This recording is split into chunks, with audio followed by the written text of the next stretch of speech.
नमस्कार दोस्तों, स्वागत है आपका यूके नोबल बाय 2.2 चैनल पर, जहां की कहानियां आपको एक अलग ही दुनिया में ले जाती हैं। यहां आपको मिलेगी रोमांच और फैंटास्टिक कहानियों की शानदार एक्सप्लेनेशन। और अगर आप स्टोरी के ऑडियो सुनने के शौकीन हैं तो आप हमारे चैनल यूके नोबल बाय 2.2 को सब्सक्राइब करना ना भूलें। आज मैं आपके लिए लेकर आया हूँ न्यू स्टोरी का नया और धमाकेदार एपिसोड। यकीन मानिए, आज का सफ़र आपको रोमांच और मस्ती से भर देगा। और हाँ दोस्तों, अगर आपने अभी तक हमारी कहानियाँ यूट्यूब पर नहीं देखी तो अभी हमारे चैनल को सब्सक्राइब करें ताकि आप कोई भी मज़ेदार एपिसोड मिस ना करें। ध्यान रहे, यह कहानी पूरी तरह से काल्पनिक है, इसे केवल मनोरंजन के लिए बनाया गया है, इसे असलियत से जोड़ने की कोशिश ना करें। तो चलिए बिना किसी देरी के शुरू करते हैं आज का यह शानदार एपिसोड। तैयार हो जाइए एक नई और अद्भुत दुनिया में कदम रखने के लिए। बस वहां जाओ और सीधे उसका पद संभाल लो। ही धन्यवाद डैडी, आप सबसे अच्छे डैडी हैं। अगली सुबह अमृता निर्माण सामग्री कंपनी को सौंपने के लिए होटल से निकल गई। उसके पारिवारिक व्यवसाय की तुलना में यह कंपनी वास्तव में कुछ भी नहीं थी। यदि यह उनके पिता द्वारा शुरू की गई पहली कंपनी नहीं होती तो वे इस कंपनी को नहीं रखते। चूंकि Samar DT real estate agency में काम करता था, इसलिए अगर वह उद्योग में शामिल हो जाती तो उसके लिए उसकी मदद करना आसान होता। अस्पताल में अपनी मां से मिलने के बाद समर ने अपना व्यस्त कार्य दिवस शुरू किया। कॉर्बिन दस्तावेजों का एक गुच्छा लेकर समर के कार्यालय में जल्दी से पहुंचा। समर, यहां एक पेचीदा मामला है, मुझे तुम्हारा निर्णय चाहिए। दस्तावेजों को सामने रखते हुए कॉर्बिन ने कहा, वेस्ट शैंटी टाउन की परियोजना बहुत बड़ी है, इसलिए हमने इस बार शीर्ष स्थानीय आपूर्तिकर्ता से निर्माण सामग्री उपलब्ध कराने के लिए कहा है, लेकिन वे हमारी कंपनी की योग्यता के कारण हिचकिचा रहे हैं। समर ने दस्तावेज उठाया और उसे पढ़ा, लेकिन उसे ज्यादा आश्चर्य नहीं हुआ। डीटी अर्जुन के पोर्टफोलियो में से एक छोटा सा पोर्टफोलियो था। इसका आकार शहर के शीर्ष 10 में भी नहीं था। योग्यता हमेशा से ही डीटी की कमजोरी रही है। अगर उस शराबी और बिगड़ैल भास्कर भाटिया ने जनरल मैनेजर रहते हुए 30 मिलियन का महंगा कॉन्ट्रैक्ट साइन नहीं किया होता तो डीटी के लिए इतना बड़ा प्रोजेक्ट पाना बहुत मुश्किल होता। समर ने भी इस समस्या को सफलतापूर्वक सुलझाया था। फिर भी पिछले सप्लायरों को इतने बड़े प्रोजेक्ट के लिए निर्माण सामग्री उपलब्ध कराने देना अभी भी अवास्तविक था। वे इसे लेने में सक्षम नहीं थे। सबसे महत्वपूर्ण काम जो उन्हें करना था वह था एक योग्य निर्माण सामग्री आपूर्तिकर्ता को ढूंढना। एनरिच निर्माण सामग्री कंपनी। दस्तावेज की सामग्री को देखते हुए समर ने थोड़ा सा भौहें सिकोड़ी और कड़वाहट से मुस्कुराते हुए कहा, यह शहर की प्रमुख इमारतों का एकमात्र आपूर्तिकर्ता है। हमारी योग्यता वास्तव में बहुत खराब है। हाँ, यही बात है। इसलिए भले ही उन्हें पता हो कि हमारे पास वेस्ट शैंटी टाउन की यह परियोजना थी, फिर भी वे हिचकिचा रहे हैं। कॉर्बिन चिंतित था। तो समर, क्या आपको लगता है कि हमें बातचीत जारी रखनी चाहिए या किसी दूसरे निर्माण सामग्री आपूर्तिकर्ता को अपना लेना चाहिए, या फिर हमें मौजूदा निर्माण सामग्री आपूर्तिकर्ता का ही इस्तेमाल जारी रखना चाहिए? वे इतनी बड़ी परियोजना नहीं ले सकते। शहर में एनरिच से बेहतर कोई आपूर्तिकर्ता नहीं है। समर ने मुस्कुराते हुए दस्तावेज नीचे रख दिया। ठीक है, बातचीत जारी रखो। मैं दोपहर को उनके राष्ट्रपति से मिलने जाऊंगा। 3 वर्षों तक रियल एस्टेट उद्योग में कार्यरत रहने के कारण उन्हें स्पष्ट रूप से पता था कि योग्यता केवल एक बहाना है। इसके अलावा डीटी के पास वेस्ट शैंटी टाउन का प्रोजेक्ट था। वाईके ग्रुप के प्रवेश की खबर जारी होने के बाद वेस्ट शैंटी टाउन के घरों की कीमतों में लगातार उछाल आया। जब तक एनरिच का अध्यक्ष मूर्ख नहीं होगा, वे सहयोग करने के लिए सहमत होंगे। उन्होंने केवल कमीशन के लिए ही हिचकिचाहट दिखाई। एनरिच मुख्यालय में अमृता विभिन्न दस्तावेजों को देख रही थी। यह हस्तांतरण अविश्वसनीय रूप से सहज था, क्योंकि उसके पिता का अपने पूर्ववर्ती के साथ अच्छा संबंध था जो उसका समर्थन करने को तैयार था।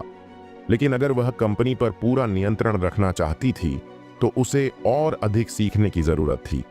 अगर वह सचमुच समर की मदद करना चाहती थी तो उसे जल्द से जल्द कंपनी में पैर जमाना होगा।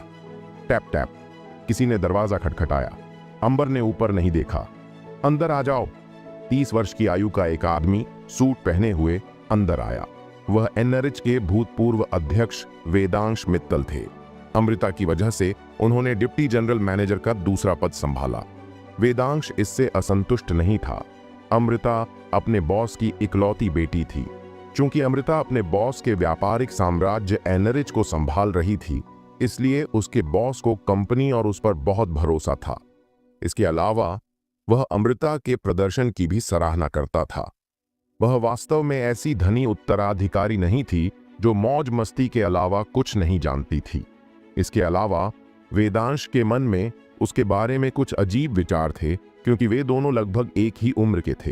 हालांकि यह सब अंबर को समझ में नहीं आया। वेदांश ने एक सौम्य मुस्कान के साथ उसके सामने एक दस्तावेज रखा। अमृता, तुमने सचमुच बहुत मेहनत की है, थोड़ा आराम करो।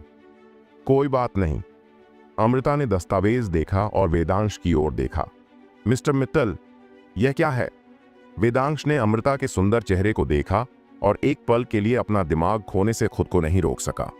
होश में आने के बाद उन्होंने जल्दी से कहा, यह उस प्रोजेक्ट का विवरण है जिस पर डीटी रियल एस्टेट एजेंसी हमारे साथ काम करना चाहती है।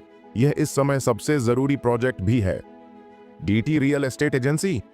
अमृता ने जल्दी से दस्तावेज उठाया और पढ़ने लगी।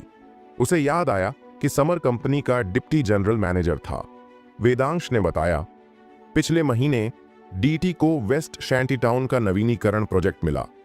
वे वास्तव में भाग्यशाली थे। वाई के ग्रुप ने वेस्ट शैंटी टाउन में प्रवेश करने की घोषणा की। यही कारण है कि वहां आवास की कीमतें बेतहाशा बढ़ रही हैं। क्या यह बहुत अच्छा नहीं है? अमृता ने अपनी भौहें उठाईं और कहा, एक बार जब वे इस अनुबंध पर हस्ताक्षर कर देंगे तो वे बड़ा लाभ कमाएंगे और हम भी उनके साथ सहयोग करके बहुत लाभ उठा सकते हैं। यह अच्छी बात है, लेकिन डीटी की योग्यताएं वास्तव में बहुत खराब हैं। वेदांश ने असहज होने का नाटक किया। यह सुनकर अमृता का सुंदर चेहरा गुस्से में बदल गया और उसने अपना हाथ ऊपर उठाया। मिस्टर मित्तल, योग्यता के बारे में बात मत करो। मैं कोई बच्ची नहीं हूं। अगर आप कीमत बढ़ाना चाहते हैं तो बस कह दो। ओह अमृता, तुमने सच में मेरी बात पढ़ ली है। वेदांश ने अजीब तरीके से मुस्कुराते हुए कहा, वास्तव में हमारी कंपनी उनके साथ सहयोग करने में हिचकिचा रही है। हम सामग्री की कीमत और कमीशन को अधिक बेहतर स्तर पर तय करने के लिए बातचीत करने की कोशिश कर रहे हैं। जैसा कि आपने कहा, योग्यता पर विचार करने की आवश्यकता नहीं है, लेकिन डीटी वेस्ट शैंटी टाउन की परियोजना को संभाल रहा है। क्या नकदी गाय है? हमें अपने हितों को अधिकतम करने के बारे में सोचना चाहिए। जब से उन्होंने एनरिच का कार्यभार संभाला है, उन्होंने इसके लाभों को अधिकतम करने के लिए कड़ी मेहनत की है। यहां तक कि उनके बॉस भी इससे संतुष्ट थे। उन्हें स्पष्ट रूप से पता था कि एनरिच पहले से ही शहर में नंबर 1 है, लेकिन वह अपने बॉस के व्यापारिक साम्राज्य से बड़ा हिस्सा चाहता था। हालांकि उन्होंने अमृता से कहा, यह अच्छा नहीं है। अमृता ने सिर हिलाते हुए कहा, व्यापार जगत में अधिकतम लाभ कमाना महत्वपूर्ण है, लेकिन पारस्परिक लाभ अधिक मायने रखता है क्योंकि यह दीर्घकालिक हो सकता है। वेदांश दंग रह गया और बोला, अमृता, तुम सही हो। तो फिर तुम्हें क्या लगता है कि हमें सहयोग के लिए क्या करना चाहिए? अमृता ने कहा, बेशक हमें इस पर हां कहना चाहिए और कीमतों को पुनः समायोजित करना चाहिए। वेदांश थोड़ा निराश था। कीमतों को फिर से समायोजित करने का मतलब था कि लाभ को अधिकतम नहीं किया जा सकता था, लेकिन यह फैसला अमृता ने लिया था और वह इससे असहमत नहीं हो सकता था। कम कमाई करना ठीक है? वेदांश ने मुस्कुराते हुए पूछा, हमें कितना समायोजन करना चाहिए? अमृता ने दस्तावेज की ओर इशारा करते हुए कहा, मौजूदा सामग्रियों की सभी कोटेशन कीमतों में 30% की कमी करें। धमाका। वेदांश ऐसे स्तब्ध रह गया मानो उस पर बिजली गिर गई हो। उसकी मुस्कान फीकी पड़ गई। इसके बजाय वह अत्यंत अजीब और हैरान नजरों से अमृता को देखता रहा। क्या वह युवती धन हानि की कीमत पर सबक सीखने के लिए कंपनी का कार्यभार संभाल रही थी? क्या वह निश्चित थी कि वह यहां पर एक भटकी हुई काली भेड़ बनने के लिए नहीं आई थी? पारस्परिक लाभ का मतलब धन हानि नहीं था, है ना? ठीक है, जैसा मैं कहता हूं वैसा करो और अनुबंध पर हस्ताक्षर करने के लिए डीटी के पास जाओ। वेदांश दस्तावेजों के साथ खाली हाथ चला गया। जब वह दरवाजे पर पहुंचा तो अमृता ने कहा, इसके अलावा मिस्टर मित्तल को मुझे मिस नाइट कहना चाहिए। मुझे अमृता कहना बंद करो, मुझे यह पसंद नहीं है। ठीक है मिस नाइट, वेदांश ने पीला चेहरा दिखाते हुए कहा। जब वेदांश चला गया, अमृता खुशी से मुस्कुराई। क्या संयोग है, मैं समर की इतनी जल्दी मदद कर सकती हूं। क्या यह 30% बहुत ज्यादा है? दोपहर के समय समर एनरिच में अनुबंध पर बातचीत करने के लिए कंपनी छोड़ने वाला था। अचानक कॉर्बिन कार्यालय में भाग गया। समर, यह बुरा है, समर ने चाय की चुस्की लेते हुए कहा। क्या हुआ? एनरिच के अध्यक्ष हमारी कंपनी में आए हैं, कॉर्बिन ने कहा। पुफ, समर चौंक कर चाय उगलने लगा। कोई आश्चर्य नहीं कि कॉर्बिन इतना घबराया हुआ लग रहा था। एनरिच स्थानीय निर्माण सामग्री की अग्रणी आपूर्तिकर्ता थी। इसका केवल शीर्ष 10 रियल एस्टेट कंपनियों के साथ दीर्घकालिक सहयोग था। DT real estate agency enrich के लिए कुछ भी नहीं थी। भले ही उनके पास वेस्ट शैंटीटाउन्स के जीर्णोद्धार का प्रोजेक्ट हो, लेकिन उन्हें ही एनरिच के पास जाकर बातचीत करनी चाहिए। चलो चलकर देखें। समर उठकर कॉर्बिन के पीछे गया और कार्यालय से बाहर चला गया। मीटिंग रूम में वेदांश ने अनुबंध पढ़ते समय भौहें सिकोड़ लीं, जबकि उसका दिल खून से लथपथ था। अंबर द्वारा बताए गए पारस्परिक लाभ के कारण उसकी अच्छी योजना बर्बाद हो गई। वेस्ट शैंटीटाउन में घरों की कीमतें बाजार के मुकाबले बढ़ रही हैं। शीर्ष 10 रियल एस्टेट कंपनियां बहुत ईर्ष्यालु थीं और वह जानता था कि वहां बहुत ज्यादा प्रीमियम था। वह एक बहुत बड़ा केक था और उसे केवल एनरिच ही ले सकता था। यही कारण था कि वह अधिक से अधिक लाभ कमाने के लिए डीटी को टालते रहे। हालांकि अमृता बॉस की इकलौती बेटी थी और वह इस निर्णय पर बहस नहीं कर सकता था। जब समर और कॉर्बिन बैठक कक्ष में पहुंचे तो उन्होंने वेदांश को पीड़ा भरे चेहरे के साथ देखा। समर ने शांत मुस्कान के साथ कहा, मिस्टर मित्तल का आगमन बहुत अच्छा रहा। आपका स्वागत करने के लिए ठीक से तैयार न हो पाने के लिए क्षमा करें। मिस्टर अग्रवाल, वेदांश ने कड़वाहट से मुस्कुराते हुए समर से हाथ मिलाया और कहा, इस बार डीटी रियल एस्टेट एजेंसी वास्तव में उड़ान भरने जा रही है।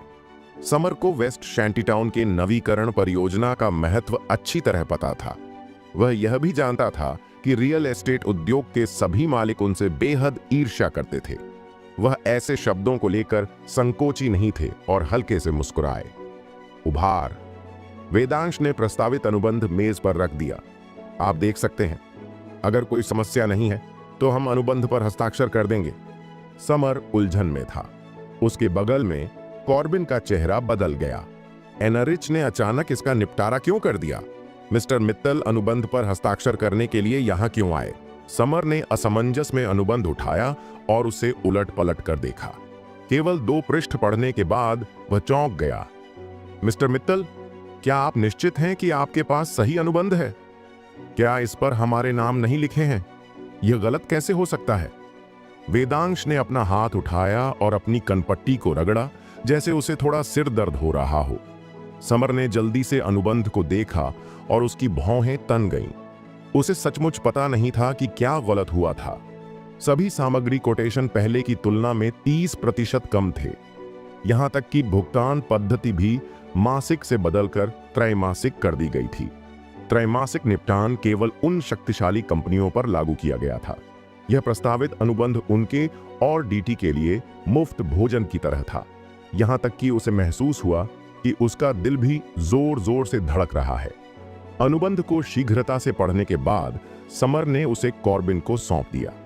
कॉर्बिन ने एक पृष्ठ पलटा और आश्चर्य से कहा, क्या बकवास है? उसका चेहरा पीला पड़ गया। उसने जल्दी से समर और वेदांश से माफी मांगी। फिर कॉर्बिन ने फिर से अनुबंध को देखा। जितना ज्यादा वह पढ़ता गया, उतना ही ज्यादा हैरान होता गया। चेहरा बार बार बदलता रहा। इसे पढ़ना बंद करो, मुझे इस अनुबंध के बारे में दुख हो रहा है, वेदांश ने असहाय होकर कहा। कॉर्बिन, एक पेन ले लो, समर ने मुस्कुराते हुए कहा। अनुबंध पर शीघ्र हस्ताक्षर कर दिए गए। हाथ मिलाने के बाद वेदांश ने कहा, वैसे अब मैं एनरिच का डिप्टी जनरल मैनेजर हूं। आपको इस अनुबंध के लिए नए अध्यक्ष को धन्यवाद देना चाहिए। समर हैरान रह गया और उसने वेदांश को कंपनी से बाहर भेज दिया। कॉर्बिन ने अपनी उत्तेजना को रोकते हुए कहा, समर, एनरिच ने हमारे प्रति अपना रवैया बदल दिया है। क्या आपको लगता है कि नया राष्ट्रपति मूर्ख है? समर भी अपनी हंसी रोक नहीं सका। उसने भी यही सोचा। कीमत में 30% की कमी कर दी गई तथा निपटान को त्रैमासिक कर दिया गया। यह गरीब डीटी के लिए एक दान की तरह था। अब अपना काम करो। वेदांश ने इतने सालों तक एनरिच का नेतृत्व किया था। नए अध्यक्ष के पास इतनी ताकत और क्षमता होनी चाहिए कि वह उसे उप महाप्रबंधक के सामने झुकने दे। हमें हमेशा उनके द्वारा हमारे लिए किए गए इस उपकार को याद रखना चाहिए। समर ने कॉर्बिन के कंधे पर थपथपाया। वास्तव में वह शायद थोड़ा बहुत पूर्वानुमान लगा सकता था। जैसा कि उन्होंने कॉर्बिन से कहा था, उनके लिए डीटी रियल एस्टेट एजेंसी को आगे बढ़ाने में की गई इतनी बड़ी मदद को याद न करना असंभव था। वेस्ट शैंटीटाउन के नवीकरण परियोजना के बाद शहर के रियल एस्टेट उद्योग में डीटी की स्थिति निश्चित रूप से काफी ऊपर उठ जाएगी। भविष्य में डीटी का एनरिच के साथ कई सहयोग होगा। संभवतः नए राष्ट्रपति का दृष्टिकोण दीर्घकालिक था। हालांकि इस मददगार अनुबंध से उन्हें अभी भी यह महसूस हुआ कि उनका विचार थोड़ा दूर की कौड़ी था। लाभ का जो 30% दिया गया वह कोई छोटी रकम नहीं थी। समर अपने कार्यालय में वापस आया और सदमे में बैठ गया। टकराना, कॉर्बिन ने फिर से बीच में टोका। समर, मिस्टर मित्तल फिर से वापस आ गए हैं और वह अनुबंध बदलना चाहते हैं। समर थोड़ा परेशान था। उसने अभी अभी अनुबंध पर हस्ताक्षर किए थे और वह उसे तुरंत बदलना चाहता था। क्या वे मजाक कर रहे थे? उसके उठने का इंतजार किए बिना ही वेदांश कार्यालय में चला गया। इस समय उसका चेहरा गरजते बादल के समान काला हो गया। वह वास्तव में नहीं जानता था कि अमृता क्या सोचती है। जब वे डीटी से बाहर आए ही थे तो एक फोन कॉल के कारण उन्हें अनुबंध में संशोधन कराने के लिए वापस आना पड़ा। मिस्टर मित्तल, समर ने पूछा। वेदांश ने हाथ हिलाकर उसे टोकते हुए कहा, मत पूछो। अनुबंध को फिर से तैयार करो और भुगतान पद्धति को वार्षिक निपटान में बदल दो। धमाका। समर को मानो बिजली का झटका लगा हो और वह पूरी तरह से सदमे में आ गया हो। कॉर्बिन ने तो यहां तक कह दिया, सचमुच? ऐसा मत कहो, अभी कपड़े बदल लो। वेदांश ने उदास भाव दिखाया और अपना सिर जोर से रगड़ा। कॉर्बिन, जल्दी जाओ, समर ने उत्साह से कहा। यह एक बहुत ही अनुकूल अनुबंध था। क्या यह मूर्खतापूर्ण नहीं होगा यदि वह इस पर हस्ताक्षर करने में जल्दबाजी न करे? यद्यपि उन्हें यह नहीं पता था कि एनरिच के नए अध्यक्ष ने ऐसा क्यों किया, लेकिन उन्हें इसकी तह तक जाने की आवश्यकता नहीं थी। जल्द ही अनुबंध को पुनः तैयार किया गया। वेदांश ने बिना देखे ही उस पर हस्ताक्षर कर दिए। वास्तव में उसे अनुबंध को पढ़ने की कोई आवश्यकता ही नहीं थी। अमृता ने अनुबंध इस तरह से बनाया था कि उस पर दोबारा गौर करना अनावश्यक था। जब वेदांश चला गया तब भी समर ने प्रसन्नतापूर्वक पूछा, मिस्टर मित्तल, नए राष्ट्रपति ने क्या कहा? कुछ नहीं, उसने कुछ भी नहीं बताया। वेदांश ने चिढ़कर हाथ हिलाया और जल्दी से चला गया। वह भी बहुत उलझन में था। वैसे भी मालिक अमीर था और उसकी बेटी दान करना चाहती थी। वह उसे कैसे रोक सकता था? शाम हो गई है। अत्यंत अनुकूल अनुबंध पर हस्ताक्षर होने का जश्न मनाने के लिए डीटी के कर्मचारी जश्न मनाने के लिए उत्सुक थे। समर हंसा और जश्न मनाने के लिए कुछ पैसे लेकर कॉर्बिन के पास गया। उसे अभी भी अपनी मां से मिलने अस्पताल जाना था। उसने अंबर से वादा किया कि वह कल उससे मिलने आएगा। जब वह कंपनी से बाहर निकले तो उन्होंने सड़क के किनारे एक सफेद पोर्श 911 कार खड़ी देखी। जैसे ही वह कार में बैठा, समर का चेहरा इतना शांत था कि अमृता थोड़ा चौंक गई। वर्क भाटिया, तुम इतने दुखी क्यों दिख रहे हो? अमृता ने पूछा। उसे आश्चर्य हुआ कि क्या कोटेशन अभी भी थोड़ा ज्यादा है। नहीं, चलो चलें, समर ने कहा। आप बस खुश नहीं हैं। अमृता ने कार स्टार्ट की और सड़क पर चली गई। अब कहो, मेरा उत्साह बढ़ाओ। समर ने अपना सिर हिलाया और मुस्कुराया। क्या संयोग है, मैं वाकई बहुत खुश हूं।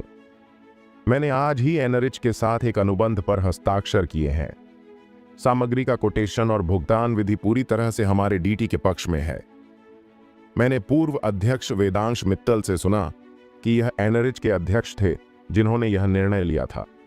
मैं बस इसके बारे में सोच रहा था, इसलिए मैं हंसा नहीं।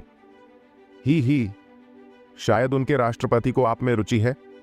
अमृता खुशी से हंसा। बंद करो इसे, समर ने आंखें घुमाते हुए कहा। अमृता ने पलकें झपकाते हुए कहा, कैसा रहा?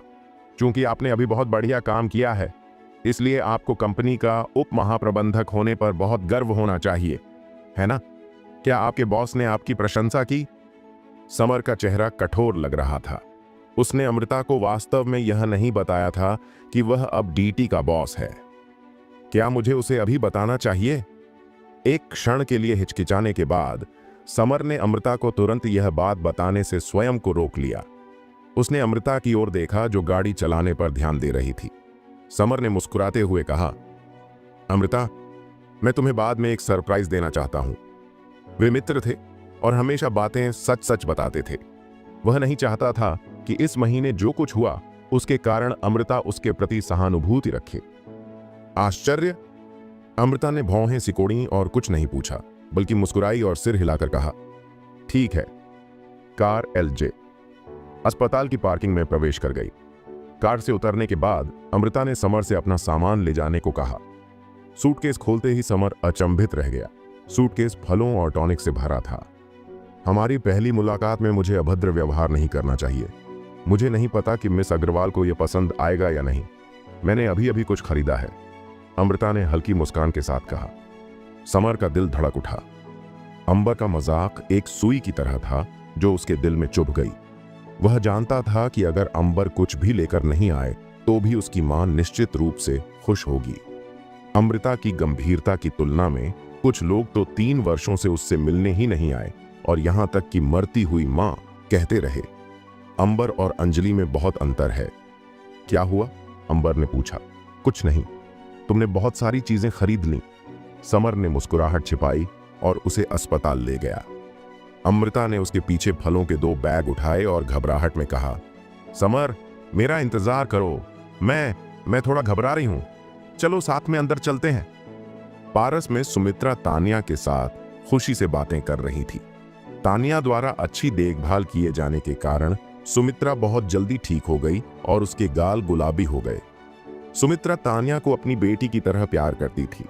तानिया को भी ऐसा ही महसूस हुआ, इसलिए उसने पूरे दिल से सुमित्रा की देखभाल की।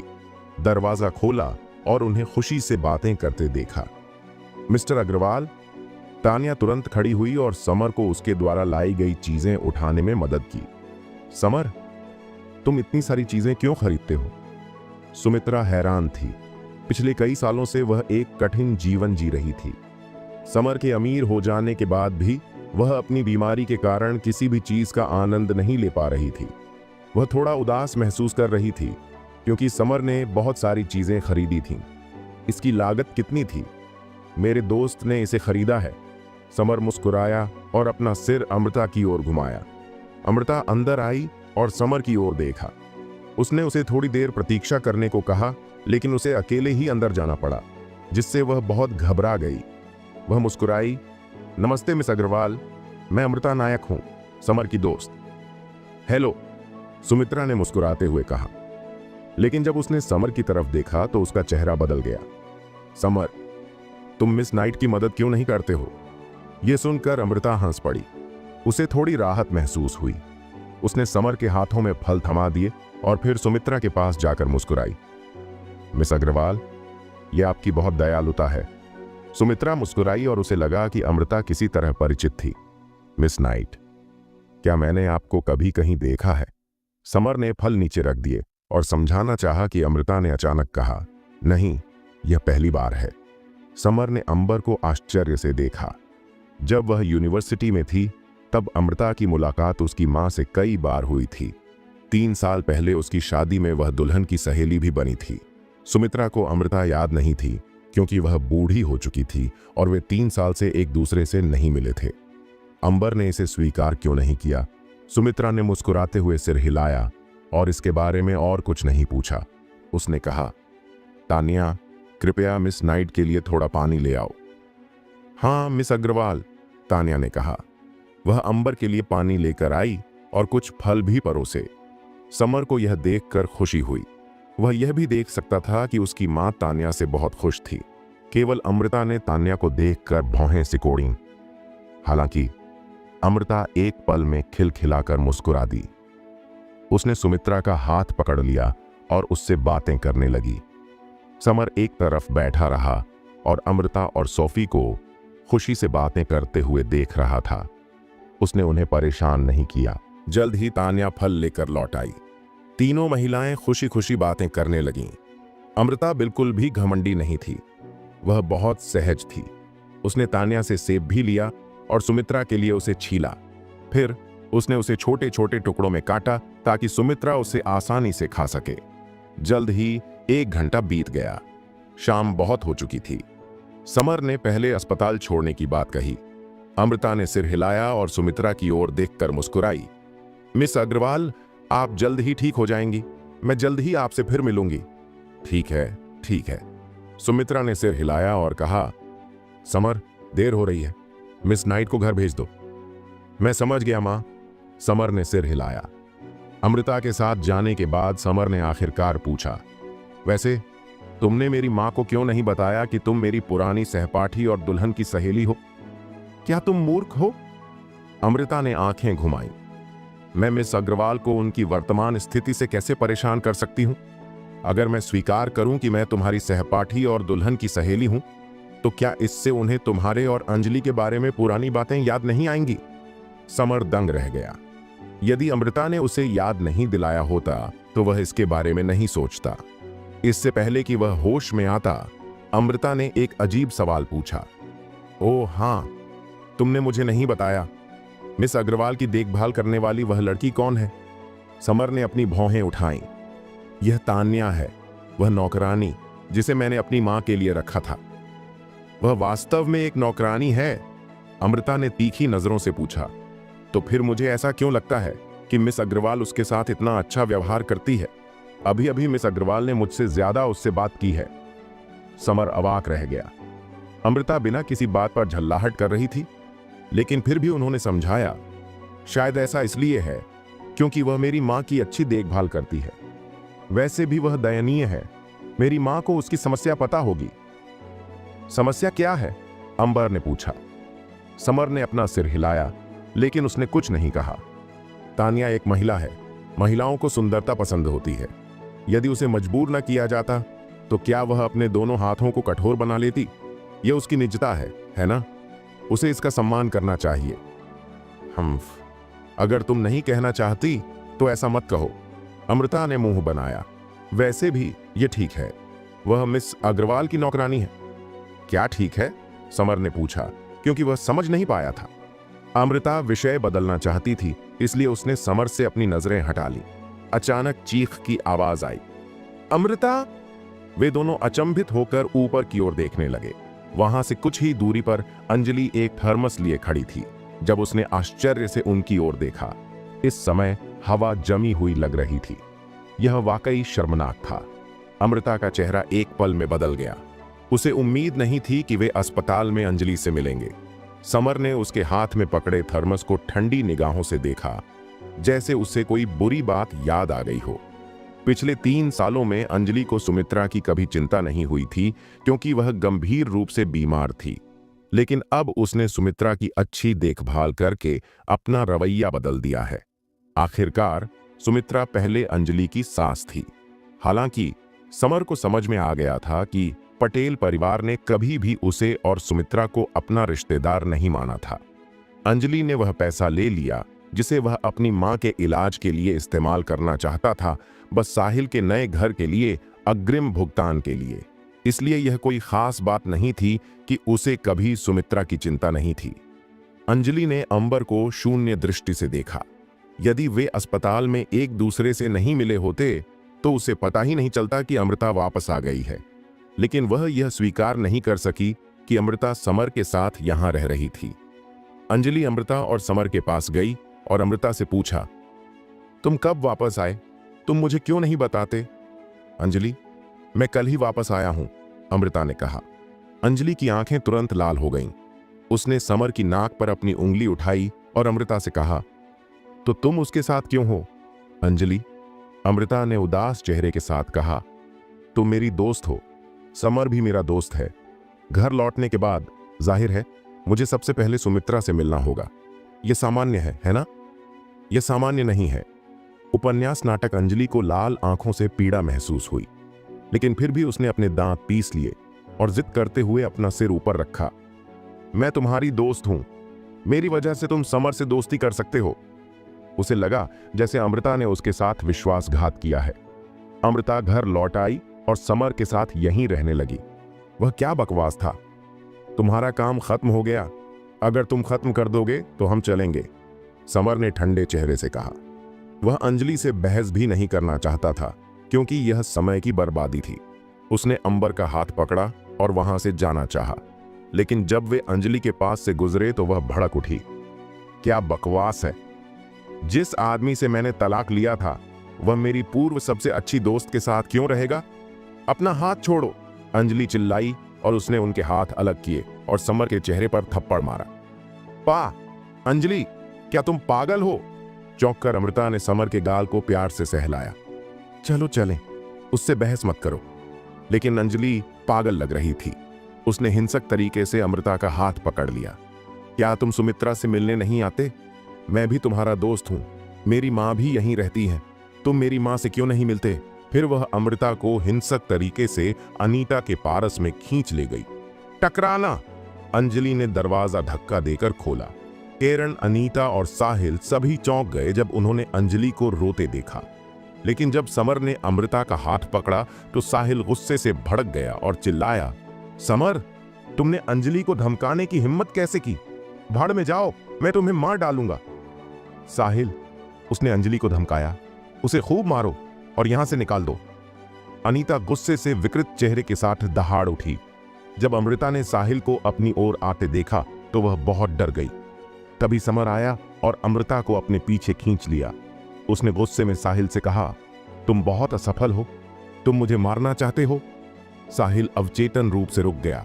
वह समर से छोटा था और वह बचपन से ही बिगड़ा हुआ था। उसमें समर के खिलाफ लड़ने की हिम्मत नहीं थी। उसने अंजलि को अपने पास खींचा और पूछा, अंजलि, क्या यह कायर तुम्हें धमकाता है? अंजलि कुछ देर से रो रही थी। उसका चेहरा आंसुओं से भरा हुआ था और वह कुछ बोल नहीं पा रही थी। इससे किरण और अनीता नाराज हो गए। अनीता ने तकिया उठाया और समर पर फेंक दिया। गधे! समर, तुम एक कमीने हो। तुम अंजलि को कैसे धमका सकते हो? हमारे परिवार ने क्या गलत किया? अंजलि ने तुमसे शादी की एक देहाती हारे हुए आदमी से। वह तुम्हारे लायक नहीं है। तुम उसके साथ ऐसा व्यवहार कैसे कर सकते हो? अनीता पागलों की तरह चिल्लाई। समर चुप रहा और उसका चेहरा ठंडा पड़ गया। वह अनीता को ठंडी निगाहों से देखता रहा। अमृता ने समर के पीछे से भौहें सिकोड़ी और वह भी गुस्से में दिख रही थी। समर एक हारा हुआ व्यक्ति था। अंजलि समर की श्रेणी से पूरी तरह बाहर थी। अमृता ने देखा कि कैसे समर और अंजलि एक जोड़े बन गए। वह उनके बारे में ज्यादातर जानती थी। अनीता की बातें सच नहीं थीं। अमृता, मुझे उम्मीद नहीं थी कि तुम ऐसी इंसान हो। अंजलि तुम्हारे साथ क्या करती है? तुम उसे समर के साथ क्यों परेशान कर रही हो, जो एक देहात का आदमी है? अनीता जोर से चिल्लाई। राघवेंद्र उदास और गुस्से से भरी आंखों से देख रहा था। ऐसा लग रहा था कि वह समर और अमृता को खा जाना चाहता था। हाँ, समर ने अनीता को घूरते हुए जोर से हंसते हुए कहा, अनीता, क्या तुम कुतिया हो? तुम्हें लोगों को काटना इतना पसंद क्यों है? कौन किसको परेशान कर रहा है? क्या तुम अंधी हो? तुम किससे बात कर रहे हो? मुझसे इस तरह बात करने की तुम्हारी हिम्मत कैसे हुई? अनीता ने समर को घूर कर देखा और चिल्लाई। मैं तुमसे बात कर रहा हूं, समर ने ठंडे स्वर में कहा। अतीत में अंजलि के कारण वह पटेल परिवार के प्रति सहिष्णु थे, लेकिन अब जब उसने अंजलि को तलाक दे दिया था तो वह पटेल परिवार के लोगों के साथ और अधिक सहन नहीं कर सकता था। समर, चुप रहो, वह मेरी मां है, अंजलि चिल्लाई और पैरों से पैर पटकते हुए बोली। तुम कमीने हो और तुम अमृता, तुम एक वेश्या हो। तुम दोनों लंबे समय से एक साथ मिलकर साजिश रच रहे हो। वह बहुत नाराज हो गई क्योंकि अमृता उसकी अच्छी दोस्त थी, लेकिन घर लौटने पर उसने उसे यह बात नहीं बताई। इसके बजाय वह समर के साथ ही रही। इसके अलावा उसने सोचा कि समर ने उसे अपनी योजना के अनुसार तलाक दे दिया है और अब अंजलि इस बारे में अधिक आश्वस्त थी। अंबर अवाक रह गया और अचानक क्रोधित हो गया। वह बाहर चली गई और अंजलि को गुस्से से घूरते हुए बोली, अंजलि, मुझे नहीं पता कि तुम इतनी घमंडी क्यों हो। अहंकारी? ठीक है, मैं अभिमानी हूं। अंजलि ने आंसू बहाते हुए चिल्लाया, जैसे कि वह सबसे दुखी व्यक्ति हो। उसने अपना सिर उठाया और समर की ओर इशारा करते हुए कहा, वह एक बेवकूफ है, वह एक असफल व्यक्ति है, वह कचरा है जिसे मैं फेंक देती हूं। चूंकि तुम कचरा उठाने को तैयार हो तो बस उसे उठा लो, मुझे इसकी परवाह नहीं है। थप्पड़! अमृता ने अंजलि को जोरदार थप्पड़ मारा। पारस में हर कोई दंग रह गया। अंबर बहुत ही सभ्य व्यक्ति थी, लेकिन वह इसे बर्दाश्त नहीं कर सकती थी। यह समर के लिए है, अमृता ने ठंडे स्वर में कहा। समर आश्चर्यचकित हुआ। फिर अमृता ने राघवेंद्र, अनीता और साहिल की तरफ देखा और व्यंग्यात्मक लहजे में कहा, तुम इतने घमंडी क्यों हो? सिर्फ इसलिए कि तुम लोग शहर में रहते हो और तुम्हें लगता है कि अंजलि समर के स्तर की नहीं है। राघवेंद्र, अनीता, माता पिता के तौर पर तुम सिर्फ साहिल की परवाह करते हो। वह सिर्फ एक नीट है और अंजलि बिना किसी खर्च के उसकी मदद करती है। तुम सब सन की हो। अंबर की हंसी पारस में गूंज उठी। अमृता समर और पटेल परिवार के बारे में सब कुछ जानती थी। उसे इस बात पर गुस्सा आया कि उन्होंने समर के साथ क्या किया। पटेल परिवार इतना असभ्य था कि वह समर की जगह पर खड़ी होकर इसे और बर्दाश्त नहीं कर सकती थी। उसे लगा कि समर दुखी है क्योंकि वह लगातार भड़क रही थी। समर ने आपके परिवार के साथ क्या गलत किया? जब वह विश्वविद्यालय में था तो उसे बहुत सारी छात्रवृत्तियों के साथ नंबर 1 रैंक मिली थी। वह बहुत अच्छा है।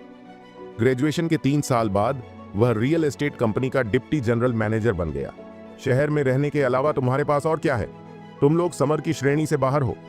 जब से समर ने अंजलि से शादी की है, वह आपके परिवार का बहुत ख्याल रख रहा है। उसने जो भी कमाया, अंजलि ने उसे आपके परिवार को वापस दे दिया। उसने तो साहिल के लिए नया घर खरीदने के लिए सुमित्रा के अस्पताल के बिल का भुगतान करने के लिए इस्तेमाल किए गए पैसे भी हड़प लिए। क्या वह वही है जिसे आप लोग असफल कहते हैं? पेरी परिवार को कई सवालों ने परेशान कर दिया। अंजलि ने उसके बाल पकड़ लिए और चिल्लाई, चुप रहो अमृता, समर तो बस कचरा है जिसे मैंने फेंक दिया है। हाँ, अमृता ने व्यंग्यात्मक लहजे में कहा। अच्छा, लगता है तुम्हें समर की जरूरत नहीं है, मुझे है। समर ने आश्चर्य से अमृता की ओर देखा।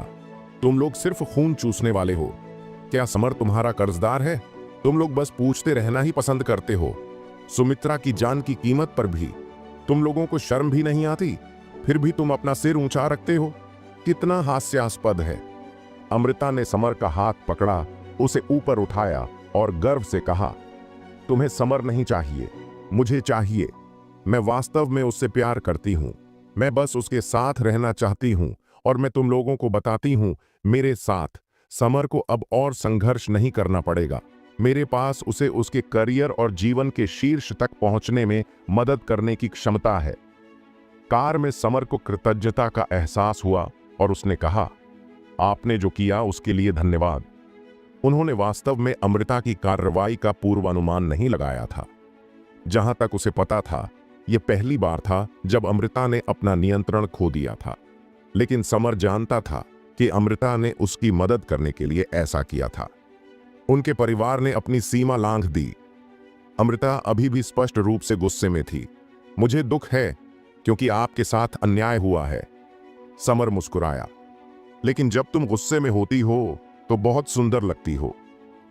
वह पहले से ही पटेल परिवार और अंजलि के प्रति उदासीन था, क्योंकि अंजलि ने उसकी मां को बचाने के लिए उसके आखिरी 2 लाख रुपये छीन लिए थे। उसने अपनी मां के जीवन को नजरअंदाज कर दिया। भले ही वह उससे अधिक प्यार करता था, लेकिन उसके लिए पटेल परिवार और अंजलि को समझना काफी था। उन्हें नहीं लगता कि अमृता के कार्य में कुछ भी गलत था। इसके अलावा यदि अमृता पहले नहीं फूटती तो उसकी प्रतिक्रिया निश्चित रूप से उसकी प्रतिक्रिया से बड़ी होती। खिड़की से पीछे की ओर जा रही तेज कारों को देखते हुए समर ने कहा, तुम बहुत तेज गाड़ी चला रहे हो, मैं गुस्से में हूं। अमृता ने बड़बड़ाया। वह ध्यानपूर्वक सामने की ओर देख रही थी, लेकिन उसकी आंखें ऐसे घूम रही थीं जैसे वह कुछ और सोच रही हो। वे कार में चुप हो गए। समर। काफी देर बाद अमृता ने अचानक कुछ कहा। समर ने अपना सिर घुमाया और अमृता की ओर देखा। क्या हुआ? अमृता ने ऐसा कहा जैसे उसने इसके लिए हिम्मत जुटाई हो। मैंने अभी जो कहा, मैं उसके प्रति गंभीर हूं। समर दंग रह गया। चरमराहट। पोर्श 911 नदी किनारे सड़क पर रुक गई।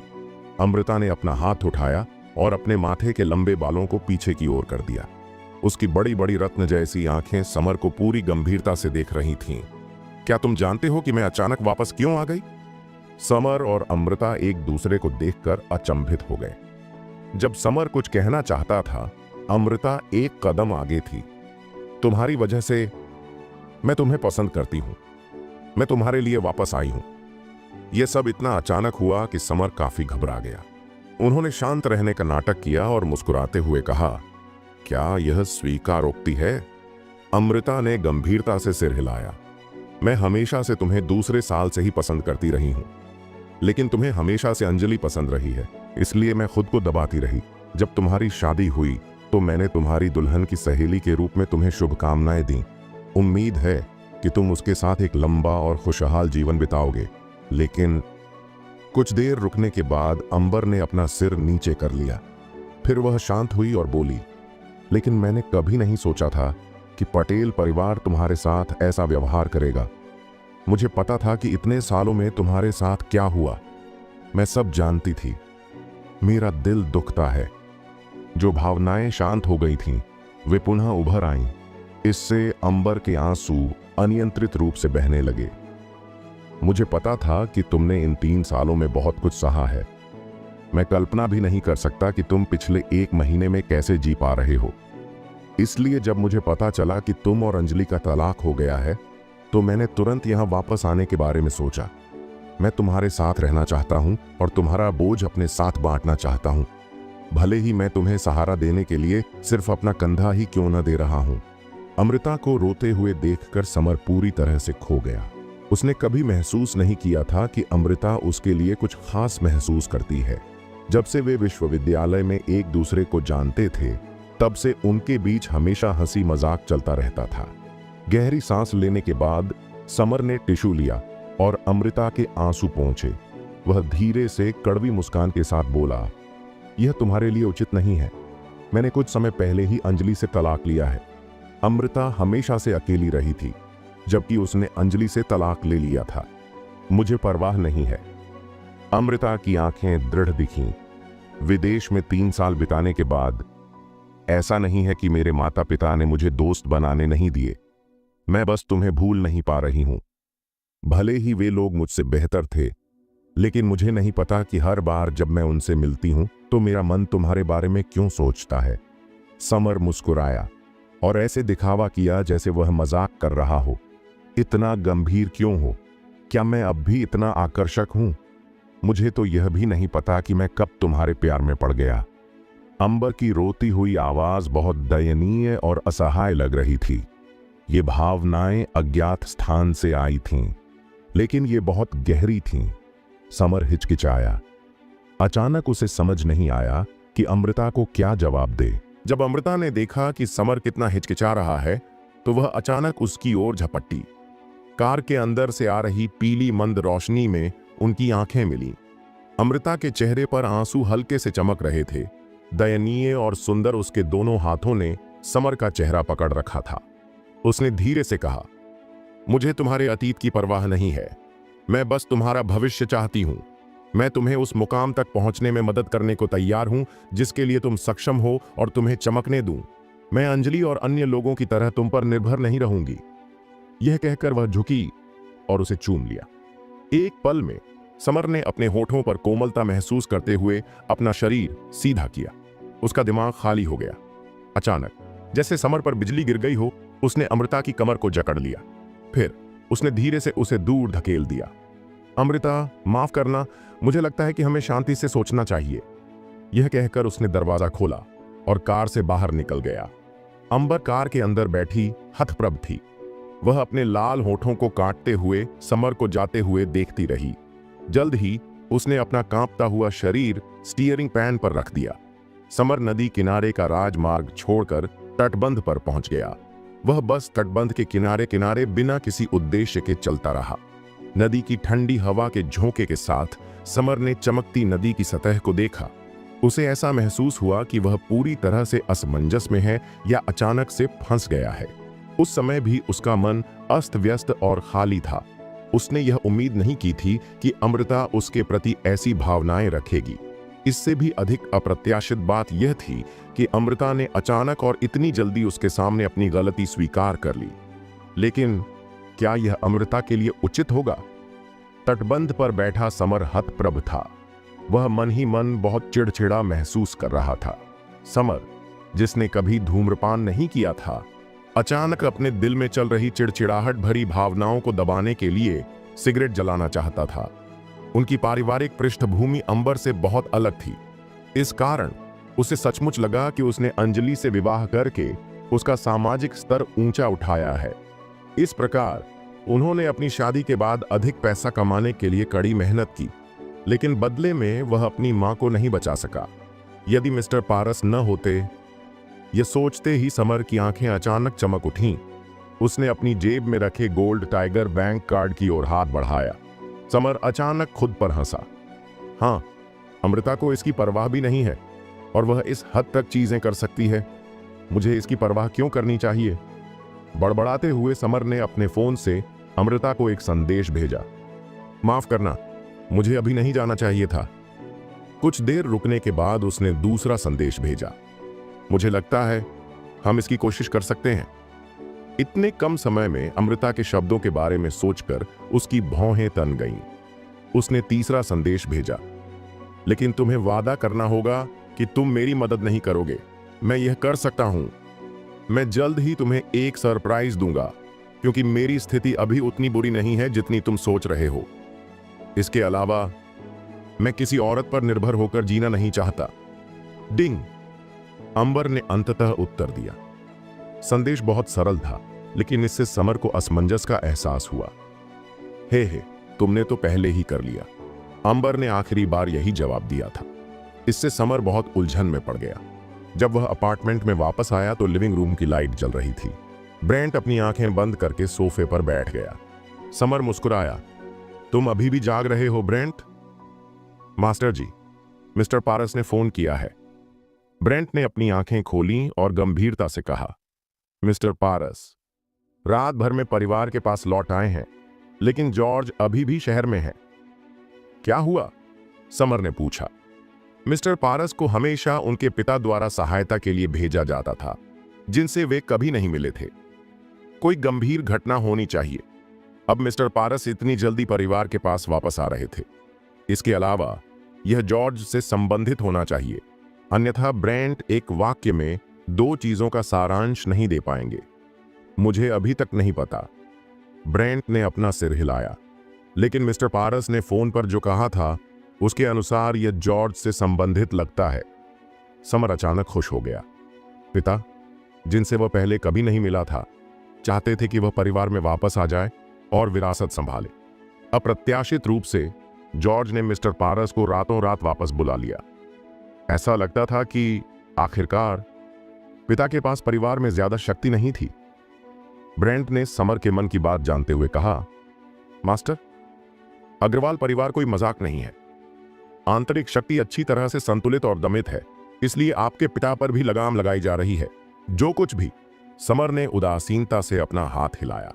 अब जबकि पश्चिमी शैंटी टाउन का पुनर्निर्माण कार्य सुचारू रूप से चल रहा था, तो ऐसा लग रहा था मानो एक पूर्ण अंक वाली उत्तर पुस्तिका ही उसके पिता को संतुष्ट करने के लिए पर्याप्त थी। भले ही मिस्टर पारस उनके साथ नहीं थे और जॉर्ज अभी भी इस शहर में थे, उन्होंने सोचा कि इस समय यह कोई बड़ी समस्या नहीं है। अग्रवाल परिवार के पास शक्ति और प्रभाव था।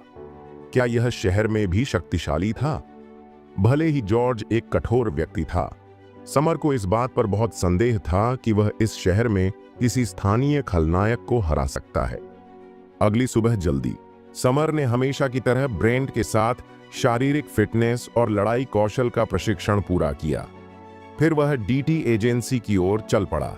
हालांकि उन्होंने तान्या को फोन करके कहा कि वह किसी और को उनकी मां के पास न आने दे, क्योंकि इससे उनकी हालत और खराब हो सकती है। कल अस्पताल में अंजलि के साथ हुई मुलाकात से यह अनुमान लगाया जा सकता है कि पेरिस इस स्थिति को आसानी से नहीं जाने देंगे। समर दोपहर तक व्यस्त था। कॉर्बिन अचानक कार्यालय में पहुंचा। कुछ तो गड़बड़ है मास्टर अग्रवाल, शहर के सामग्री आपूर्तिकर्ताओं ने अचानक डीटी की आपूर्ति का सामूहिक बहिष्कार करने का नोटिस जारी कर दिया है और एनरिच उनमें से एक है। समर का चेहरा अचानक उदास हो गया। वह कॉर्बिन के शब्दों से हैरान रह गया। वेस्ट शैंटीटाउन पुनर्निर्माण परियोजना को डीटी ने अपने हाथ में ले लिया। अब शहर में तेजी से विकास हो रहा है। सामग्री आपूर्तिकर्ता कभी भी ऐसा निर्णय नहीं लेंगे जब तक कि वे समझदार हों। इसके अलावा कल ही एनरिच के साथ सामग्री आपूर्ति अनुबंध पर हस्ताक्षर किए गए। कॉर्बिन को बेचैनी से पसीना आ रहा था। मास्टर अग्रवाल, यह एक गंभीर मामला है।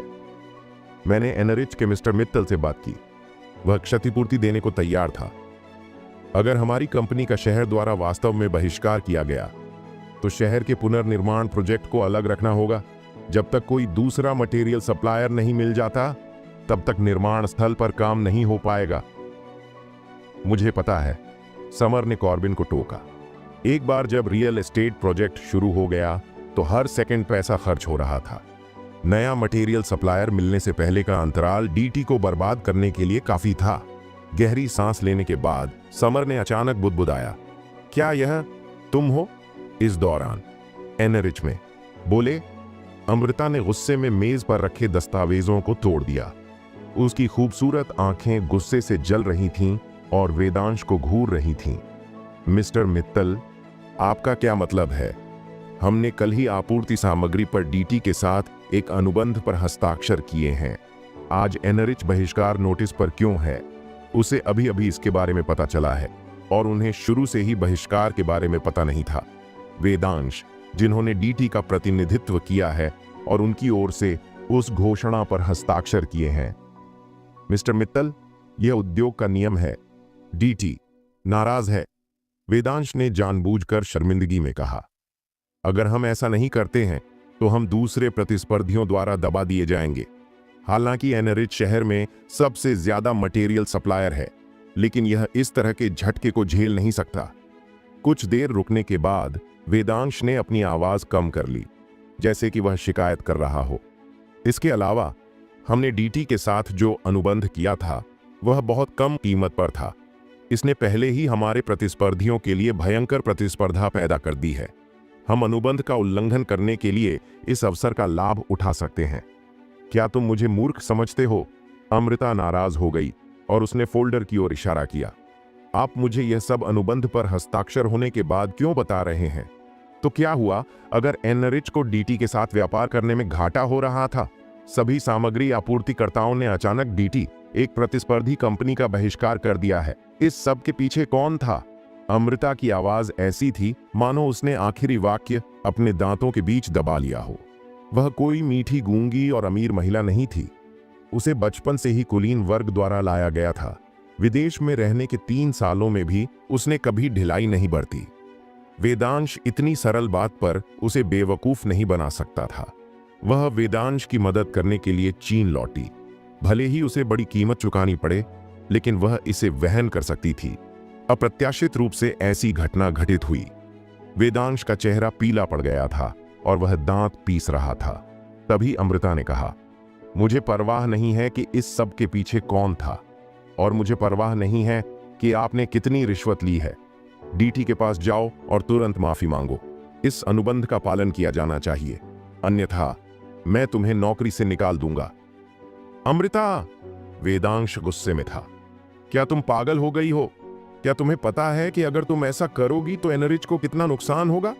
मुझे कोई परवाह नहीं है, अमृता ने दृढ़ निश्चय के साथ कहा।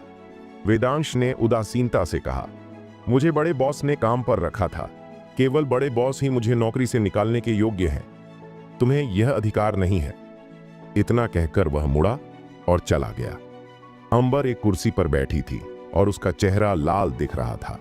वेदांश के शब्दों ने उसे कुछ देर के लिए असमंजस में डाल दिया, क्योंकि इस बार वह अपने माता पिता को अपना असली उद्देश्य बताए बिना ही चीन वापस आ गई थी। अगर यह बात उसके माता पिता तक पहुंच गई तो सब कुछ उजागर हो जाएगा। गहरी सांस लेने के बाद अंबर उठकर बाहर चला गया। उसे समर को सब कुछ स्पष्ट रूप से समझाना होगा। इसके अलावा उसे सभी फाइलें समर के सामने पेश करनी थीं, भले ही वेदांश को इसकी जानकारी न हो। अन्यथा इससे न केवल डीटी के हितों पर असर पड़ेगा बल्कि समर के भविष्य पर भी असर पड़ेगा। डीटी पर हवा में गंभीरता का माहौल था। सभी कर्मचारी इस प्रकार चिंतित थे मानो उन पर कोई दबाव हो। मटेरियल सप्लायर्स का प्रतिरोध जानलेवा चोट की तरह था, मानो हर डीटी कर्मचारी के गले पर वार किया गया हो। क्लिक करें। समर कार्यालय से बाहर चला गया। सभी ने तुरंत उस ओर देखा। समर ने मुस्कुराते हुए कहा, कोई काम क्यों नहीं कर रहा है? शहर के पुनर्निर्माण का प्रोजेक्ट हमारी कंपनी से जुड़ा है। आपको इस तरह से आलस्य करने की अनुमति नहीं है। इस मजाक से कोई खुश नहीं हुआ। कॉर्बिन और समर घनिष्ठ मित्र थे। वह खड़ा हो गया। मास्टर अग्रवाल, कोई बात नहीं, आराम से रहो। समर ने हाथ हिलाकर कॉर्बिन को टोका। मैं बाहर जा रहा हूं। सामग्री का मुद्दा आज हल हो जाना चाहिए। धमाका।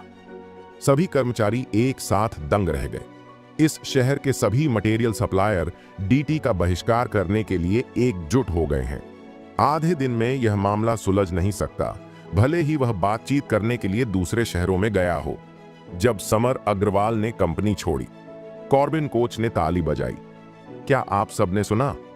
मास्टर अग्रवाल इसे संभाल सकते हैं। याद है पिछली बार जब उन्होंने कहा था कि वेस्ट शैंटीटाउन में जीर्णोद्धार परियोजना लाभदायक होगी? वह सही थे।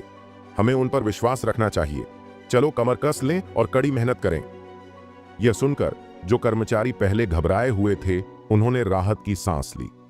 इस घटना के बाद समर ने डीटी रियल एस्टेट एजेंसी का अधिग्रहण कर लिया और वेस्ट शैंटीटाउन में संपत्ति का मूल्य आसमान छूने लगा। सभी कर्मचारी समर के निर्णय लेने की क्षमता के प्रति आश्वस्त थे। टीएम विला के आवासीय क्षेत्र में एक टैक्सी तेजी से आई और एक विला के मुख्य द्वार के सामने रुकी। समर कार से उतरा और अपने सामने स्थित विला को देखने लगा। फिर उसने दूसरे विला को देखा जो कुछ ही दूरी पर था। उसे याद आया कि उसने वह विला खरीदा था जो ज्यादा दूर नहीं था। वह आत्मविश्वास से मुस्कुराया।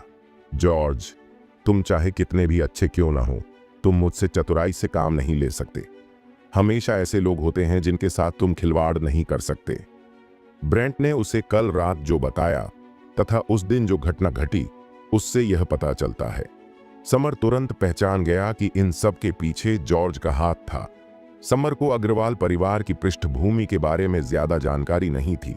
हालांकि जब उन्होंने अग्रवाल परिवार के पास मौजूद गोल्ड टाइगर बैंक कार्ड देखा तो उन्हें पता चल गया कि उनकी संपत्ति उन धनी स्थानीय जमींदारों से कहीं अधिक है।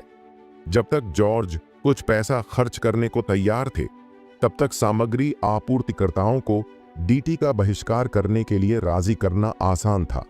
इसके बावजूद उन्होंने यह नहीं सोचा कि जॉर्ज उस विला के मालिक को रिश्वत दे सकेगा। विला में कदम रखते ही समर ने अपना सूट ठीक किया। चूंकि पहले से ही अपॉइंटमेंट तय हो चुका था, इसलिए विला हाउसकीपर ने ज्यादा कुछ नहीं पूछा।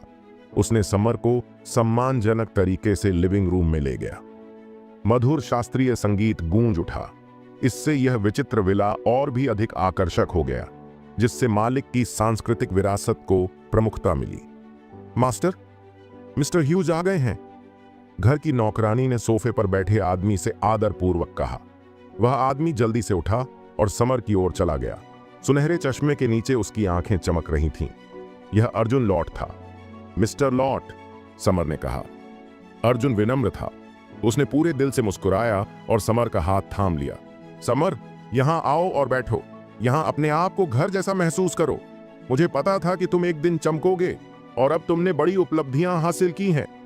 यह स्पष्ट था कि भास्कर भाटिया से जुड़ी घटना के बाद अर्जुन ने बातों को अपने दिल पर नहीं लिया। चेहरे पर मुस्कान लिए समर अर्जुन के पीछे पीछे लिविंग रूम में आया और सोफे पर बैठ गया। बहिष्कार के बाद अर्जुन वह पहला व्यक्ति था जिससे वह मिलना चाहता था। अर्जुन एक स्थानीय नायक था जिसके पास उत्कृष्ट संपर्क और क्षमता थी। इसके अलावा अर्जुन एक रियल एस्टेट कंपनी भी चलाता था।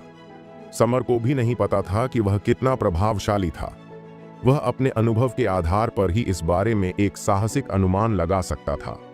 जॉर्ज ने सोचा कि सभी सामग्री आपूर्तिकर्ताओं को रिश्वत देने के बाद वह स्थानीय जमींदार को मात दे सकता है।